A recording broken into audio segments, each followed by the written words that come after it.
अस्सलाम वालेकुम दोस्तों, उम्मीद करता हूँ सब खैरियत से होंगे। सामने 41 आप Karakoram express Faisalabad dry port railway station पर लूप लाइन पे डाइवर्ट हो चुकी है। यहाँ पे बनेगा 28 डाउन शालीमार एक्सप्रेस के साथ इसका क्रॉस, जो कि इस वक्त अभी चक झुमरा क्रॉस कर चुकी है।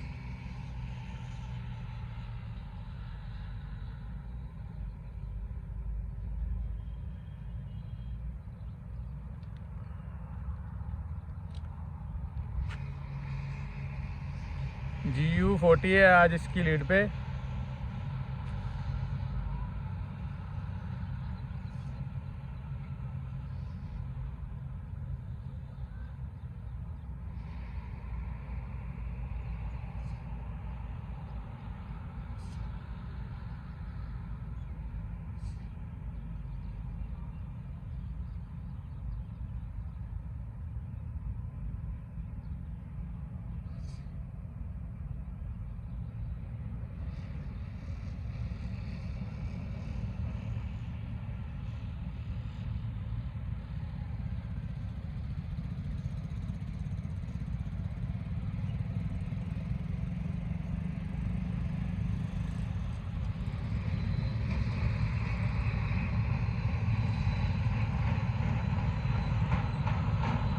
GU40 9022